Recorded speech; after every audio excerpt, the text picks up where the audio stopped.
Hello and welcome to this new episode of Daughters of Narcissistic Mothers. So, today I want to speak to narcissism. So, what's new here? I want to speak to what we mean by narcissism, and especially what we mean when we are here in this container, what I mean when I use that word in this podcast. Because as it often happens, a word becomes used, sometimes abused, and and and and each pair of ears that listen to the word attach their own meaning to it, and soon the word loses its true meaning and it just becomes a series of interpretations, and this can cause a lot of confusion.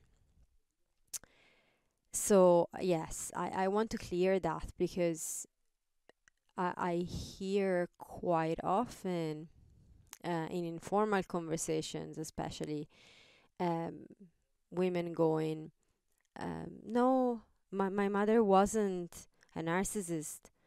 Thankfully, no. Oh, I hear what you mean, but no, my mother, no, she wasn't." And this is great. Like, I mean, I'm really happy to hear when I hear your mother wasn't a narcissist, and she never had any narcissistic behavior. Um, but it's what follows that statement that makes me feel like the word has been misinterpreted or misunderstood.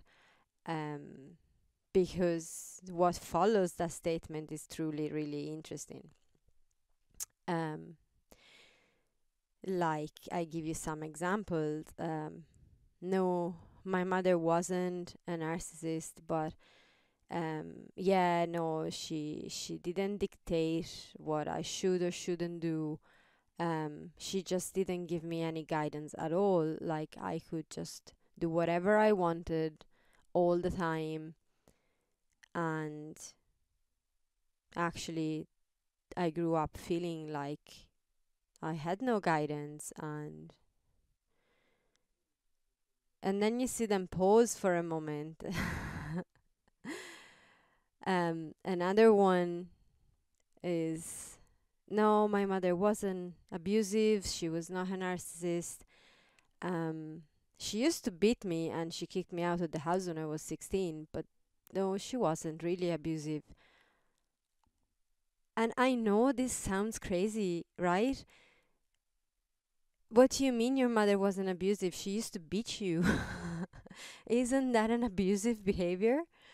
Um, but but when we're caught in a situation, okay, and especially this is particularly, uh, it just is different when we're talking about the mother. So narcissistic relationships, you can meet narcissists in so many different environments. It can be your romantic partner, it can be your siblings, it can be some friends that you met along the way, that are not really friends but you think they are.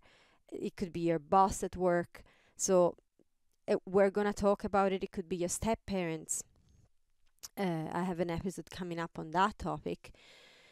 So there's like a whole world of people that can have narcissistic traits, and impact your life like that. But when it comes down to the mother is like this mystical, mythical creature. It's your mom. She is your world. She is the person that gave you life. And there is this incredible bond, for the good or the bad, but there's a bond there. You've been in her womb for 9 months. Sh like, it's a different thing. And so we tend to take everything that this woman does as that's just how it's done. She had her good reasons to do all of that. Um, I deserved it. I was a bad child. Um, she had no other choice.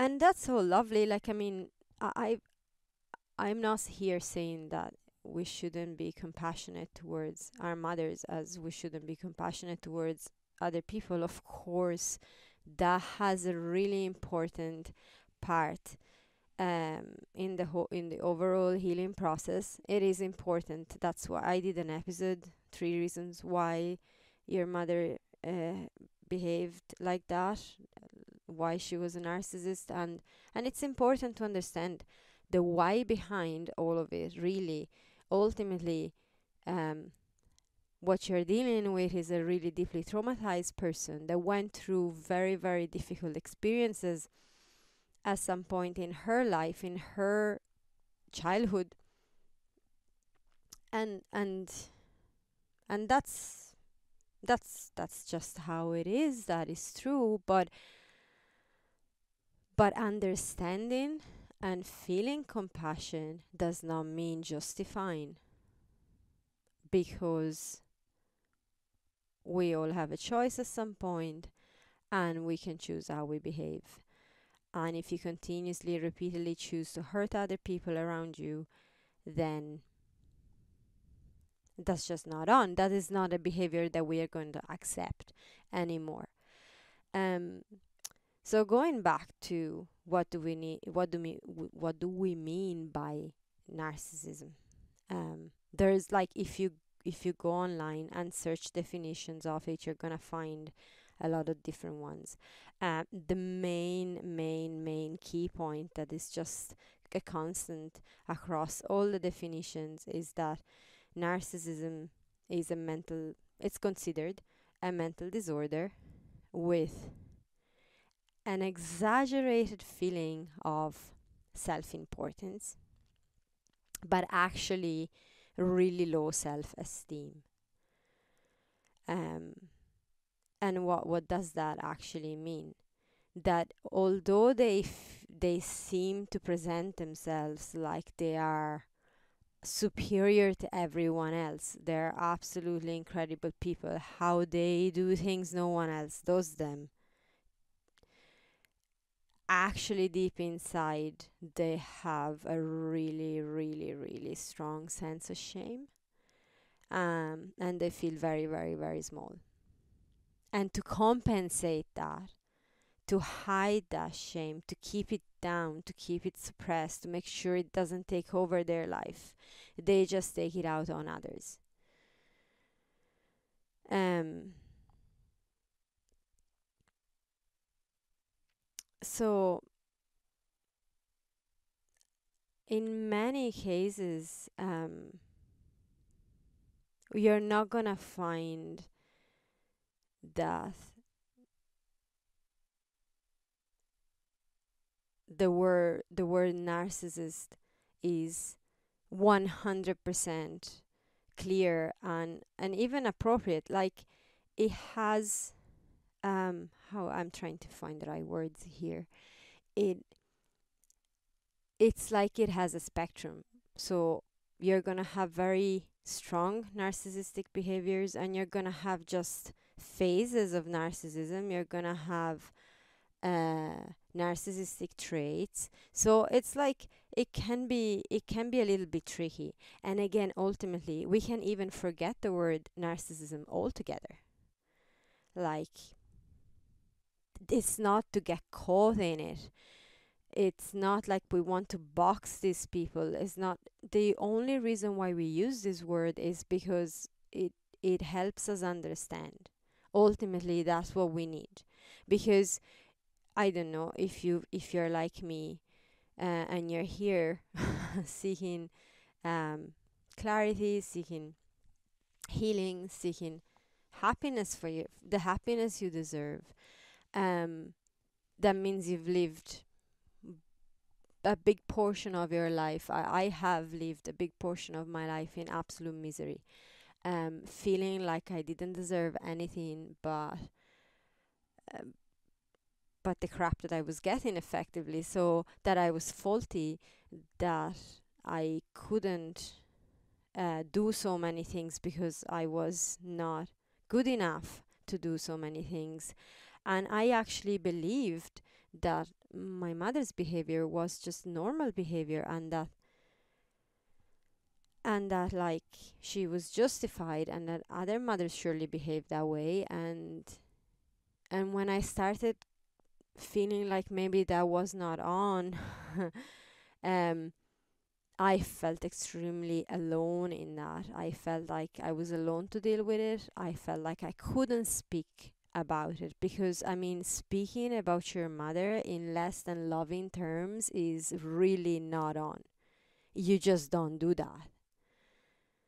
um it's okay to complain about your mom. I mean, she's just not letting you be out late at night, or she's just not giving you the phone all that often, or blah blah blah. That's okay. But to actually go into really speaking sort of bad about your mother, that's really not on. It's frowned upon. So that can leave you in a very isolated place. I felt very isolated, and denial kicks in. You really go, no, okay, like this can't be it. My mother can't be that. Even when you start understanding that maybe there's something wrong, still, you are justifying, or I was justifying. And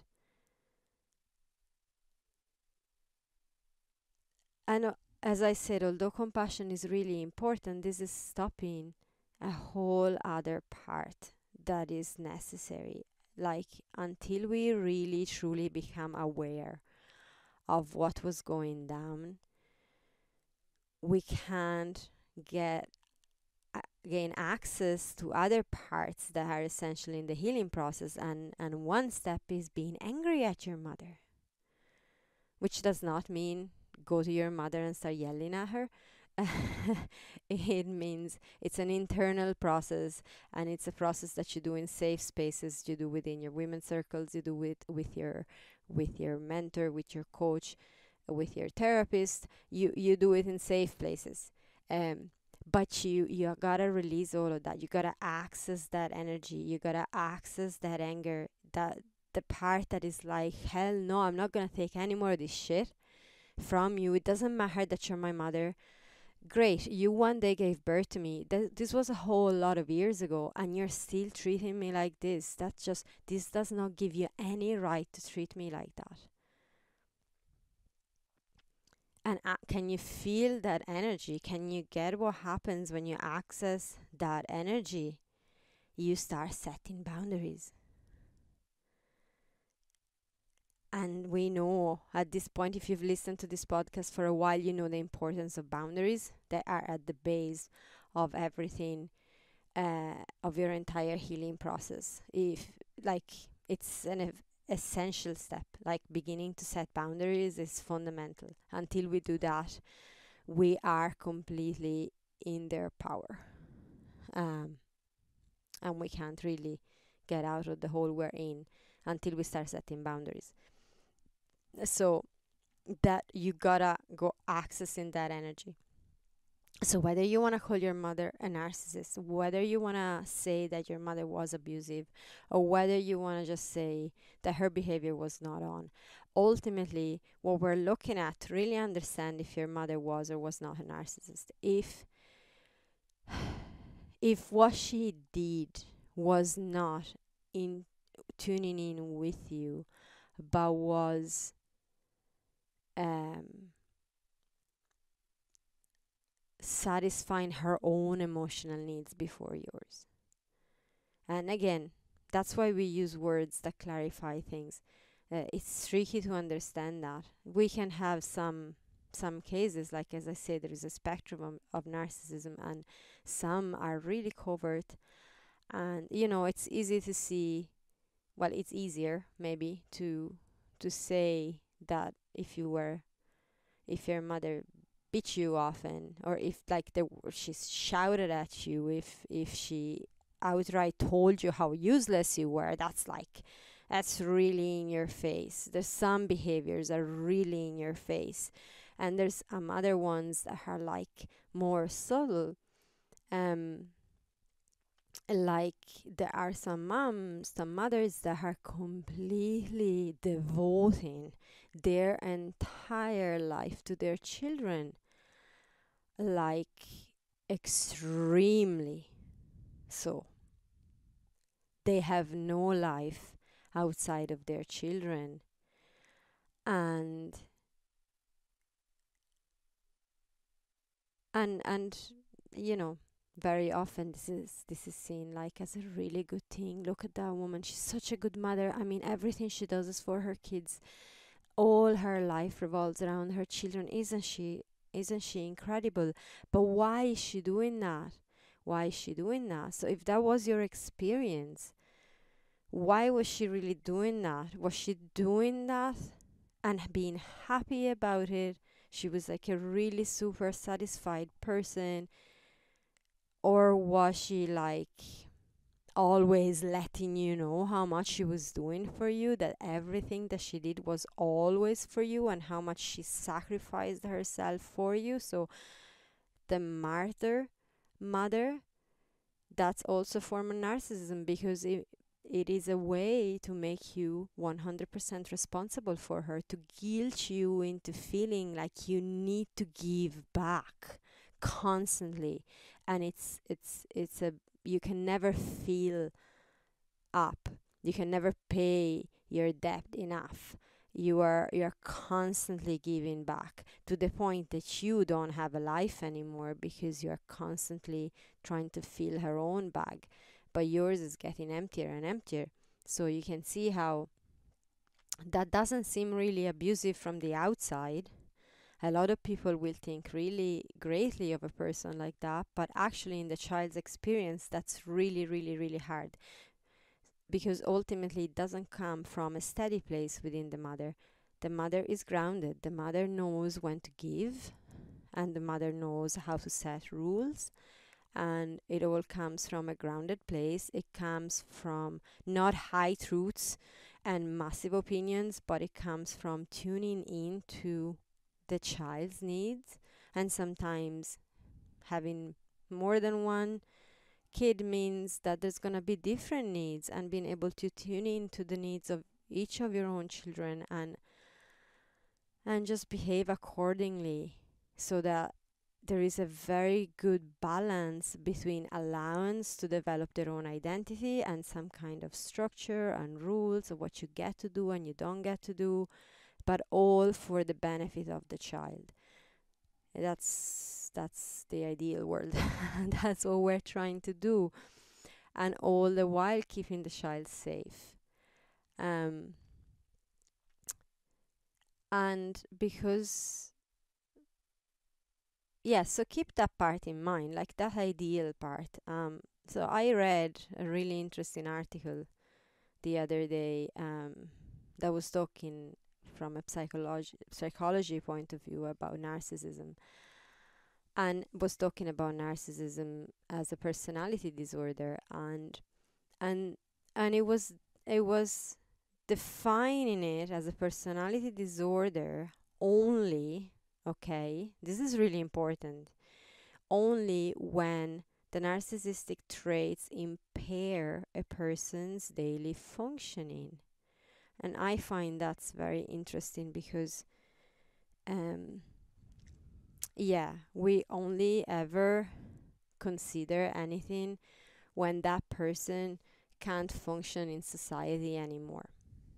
Like, we actually use as a measure of the well-being, the emotional, mental, physical, spiritual well-being of any individual, only based on how the individual is functioning in society, um, and in a society that isn't actually really overall functioning very well. So I personally find that's very interesting, because I do know a lot of highly narcissistic people that, well, they function perfectly in society.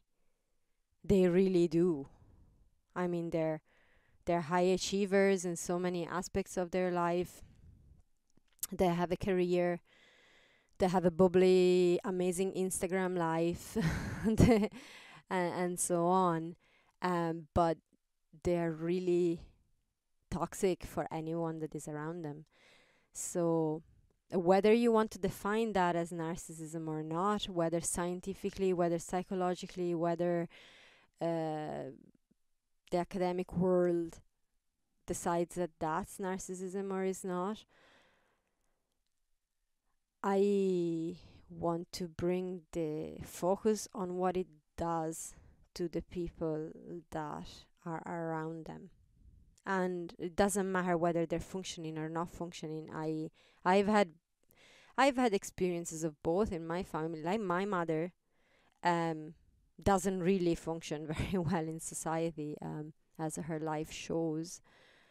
Um but I've met other people even within my family that seem to function super well in society. Like they're going grand on the outside world, but when they come into the family environment, they're really negative and toxic. They're always putting their own emotional needs in front of everyone else's. They have zero capacity to tune in, to empathize with anyone around them. And that is really difficult to live with. So, what got me in finding such a definition is that they made the point that only 1% of the population is actually, of whatever 1% of whatever population they did this research on, was affected and is affected by narcissism. And I don't like treating narcissism as a disease, um, and sometimes not even as a mental disorder personally, because that makes it like something that you can't really help. And that's a really easy way out of things. I can't help but being like that. And the reason why I don't agree with it anymore, and look, you can argue with me on this as much as you want, and that's okay too. I don't mind that.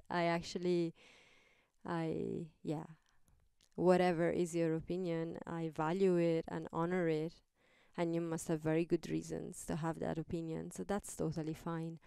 The reason why I came to this conclusion is because I have had a strongly narcissistic mother, and I had strongly narcissistic behaviors in my own romantic relationships and in my own mothering of my children, especially with my eldest one, because yeah, she's here longer, and my awareness of this whole entire thing kicked in eventually. So with my second child, things have been a little bit different from nearly from the start. The lack of awareness of it was the key. I had no idea. But I could see that there was something that was not working. Okay, this relationship is not working. And through work, through choices, through support and help, now things are very, very different. I came to a point where I can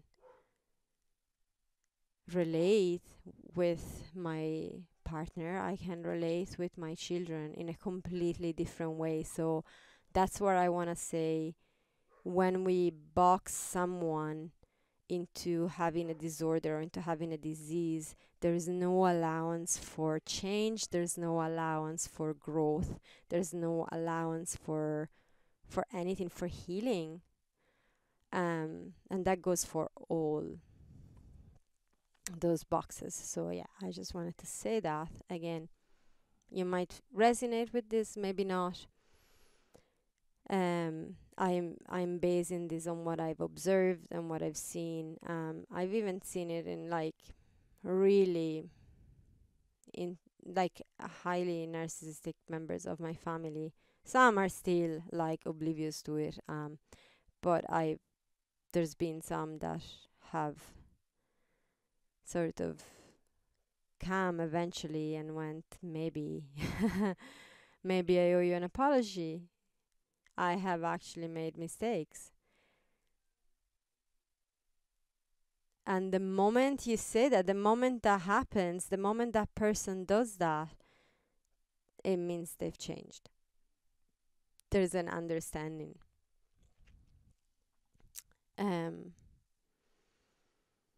So ultimately, as we said, a narcissistic mother is protecting herself from the shame that she carries inside, and at what cost she does that simply doesn't matter.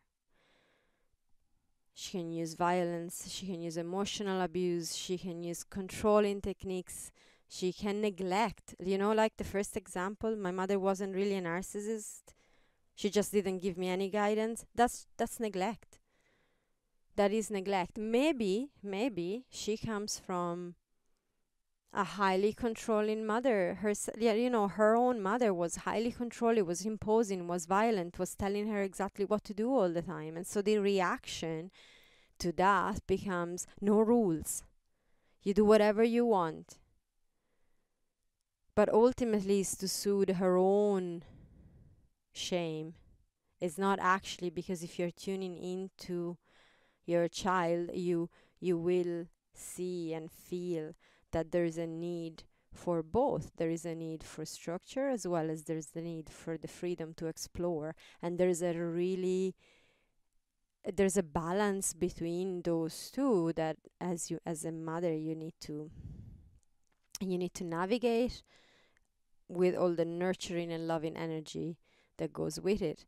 When the balance is tipped either side, that is abusive. And whether you want to call it narcissistic abuse or not, it's still abuse.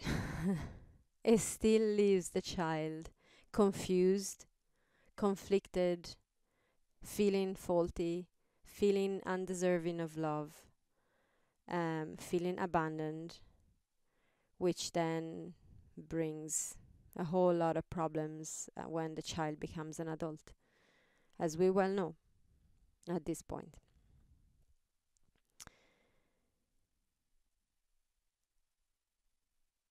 What is the solution to all of this? And why do we use the word narcissist so?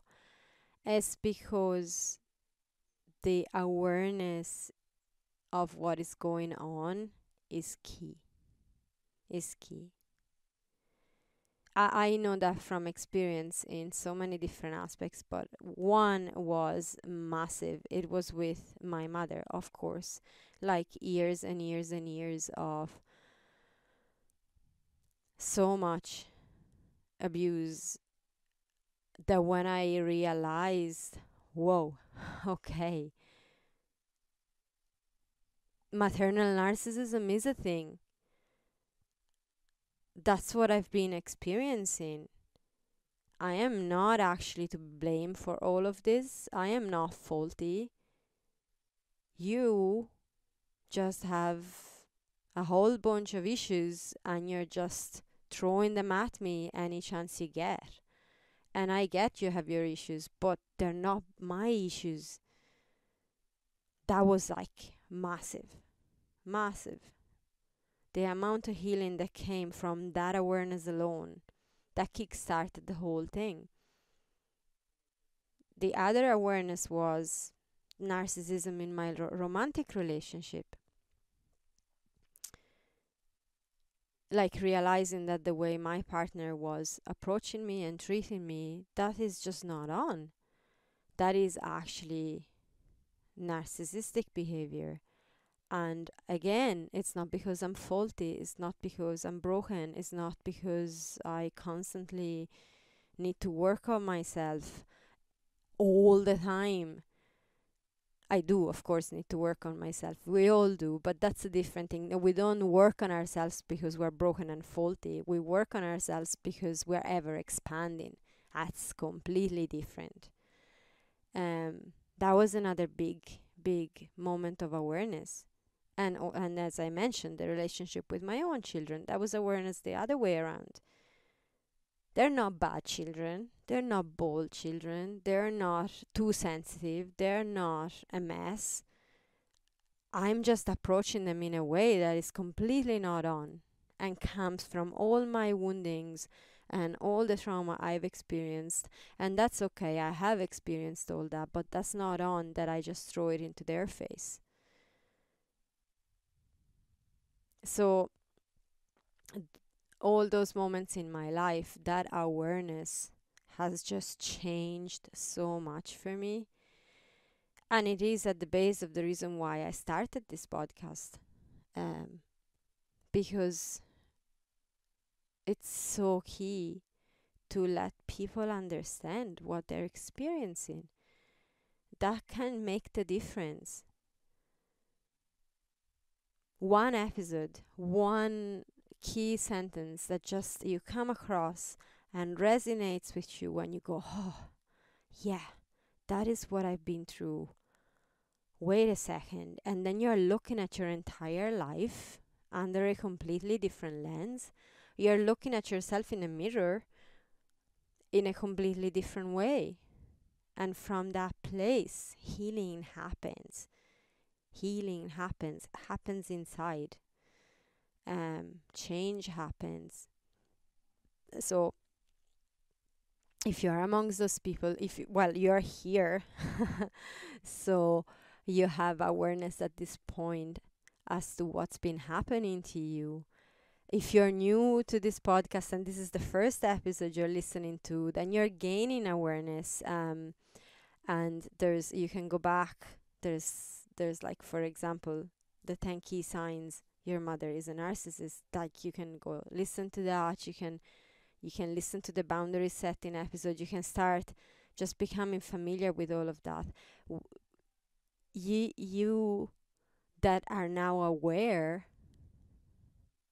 somehow have the responsibility, in a good way. It's not to just put a weight on your shoulders, but you have the responsibility of bringing that awareness further afield. Like, if you know someone that is really caught in a situation with their own mother, someone that is really suffering, some women that their life are really not going well because they're caught in a loop, and you hear from them statements like, oh, well, no, yeah, my mother is such a lovely person, but like, she does this, that, the other, but that's just how mothers are.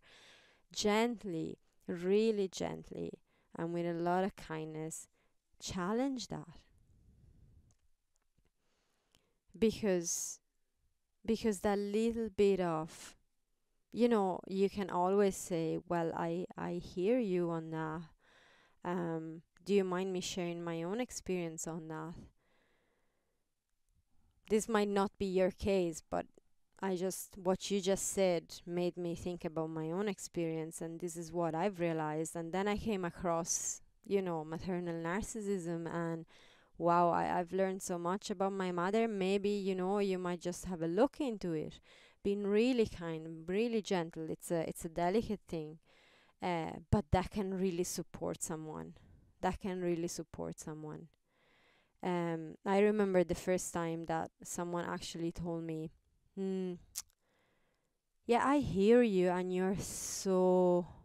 I remember it was my mentor, and was like, you have so much compassion. I mean, I feel you've nailed the compassion for your mother. But what about, what about the growl? What about the anger? What about all of that stuff? Because all the things that you're after telling me your mother was doing, well, they're not on. Do you realize that? And it was like, it was a real liberating moment for me. That those few words was really key to unlock to giving myself permission to actually go, okay, yeah, that's true. And it's not long after that I got to the point that I started setting boundaries. with my mother. Um, very, actually, incredibly decisive boundaries, to the point that she stopped talking to me. When I've mentioned in this podcast a few times that I'm no contact with my mother. A long time now. It's over a year and a half at this point. I haven't gone no contact. I've just set boundaries, and and yeah, sometimes that happens too. Like you set boundaries, and the other person finds it a little bit difficult to deal with those boundaries, and that's okay. So we give them time and space to figure it out. Um, but yeah, helping and supporting other people when you are becoming aware doesn't mean you're going out to save people. Um, that's not the point of this, but sharing what you're learning, sharing the information, um, sort of sowing the seeds when you see that it's a thing, when you can observe people that you know very well, and you can observe the dynamics and how toxic certain relationships are, to go, well, maybe maybe you could try and listen to this podcast. um Maybe this is the situation you're in. Here's my experience. That's really supportive. That can change a person's life forever. um yeah, I think that's it. I'm trying to see if there's anything else on this topic that is coming to mind.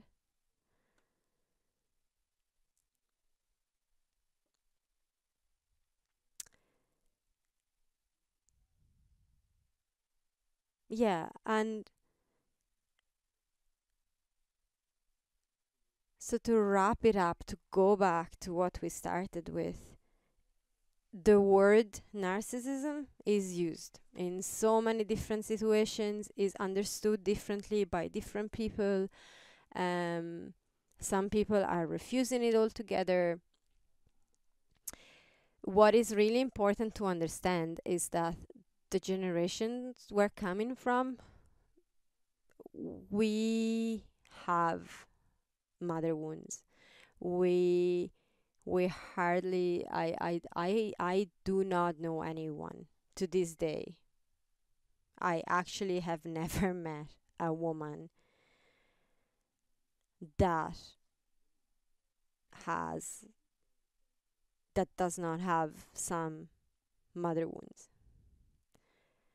And that sounds like a crazy statement, but I have worked with a lot of women. I've been working with women for over 15 years. And within my work and outside my work, I have not met someone that doesn't. Me included, of course, as you well know, but I haven't. Um, and so, whether you want to call them maternal narcissism, narcissistic traits, or not, or just mother wounds, um, like generation after generation, there is so much wounding coming through the maternal line. And we can go all the way back. We can call it, we can blame the patriarchy. We can talk about this for hours on end. The result is what I'm interested in, is the fact that now there are a lot of mothers out there, or a lot of women. Some are mothers, some might not be, but there's a lot of women out there that are suffering, like I was, like I have been, like I still do sometimes. Um, the results of the trauma that our mothers didn't heal, and that their mothers didn't heal, and so on and so forth, going back generations. And there is a point where we break the cycle, and this is the point where we break the cycle. And I know that if you're here listening to this, you're like, yeah, I'm breaking the cycle, and I'm doing it now. I've had enough of this. it is time to do that, because whether you have your own children or not, whether you're planning on having children or not, that's a choice, and that's totally fine either way. There's no particular merit in having children versus not having children. But whatever you're doing, anyone coming from this point after you, anyone you're going to relate to, it's going to either suffer the consequences of you not dealing with it, or is going to enjoy the fact that you are dealing with it. You know, what we do now, what we do today, is for the next 7 generations. So if you break the cycle now, like, there is like merit going forward. There's gonna be 7 generation benefiting of the work you're doing now, without considering the amazing benefit that you get from this. And this for me is like an incredible motivation, especially in days where I, you know, I feel a little bit more down, and I find it a little bit harder to move on, to feel that this work, the work on myself, the work you're doing on yourself, it's actually benefiting not just me, not even just my children, not just yourself, but like the next 7 generations ahead. That's powerful. It's potent. And it's a big point of self-reflection, I think, for everyone, for us all. I'm inviting you to feel into that, to really feel it, get it sink into your bones, get it sink into your heart, feel that, what it means to do this work and to together raise the standards for every woman on the planet, for every woman.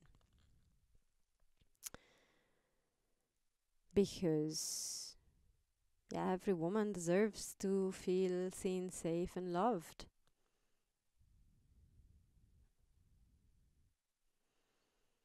And I want to remind you also that, as I said in the last episode, new women circles, new reclaim your fullness women circles are starting in September, and the waiting lists are open, so you can sign up through the website, fill in the application form, and that gives you access to a free call with me, an introductory call, and from there then you're on the waiting list for the women's circle starting in September, which is super potent work. We go so deep into all of these. We get to go deep, for each woman gets to go deep, and also being witnessed by other women, and we're all in that together, because all the women joining the circles have been through what you've been through, which goes right to point at that part where we feel alone in this. We feel so alone in this. We're not alone. We're so not alone. When you start looking into it, there's so many women experiencing this. So many. And being together is potent. So, yeah. That's available if you're interested, if you're feeling like it is the time to break the cycle. It is the time to break the cycle of pain, and it is the time now to stop that and to bring forward healing and the love and happiness that you so deserve. So you can head on the website and check that out. And with that, I'm gonna leave you, send you so much love. Bye for now.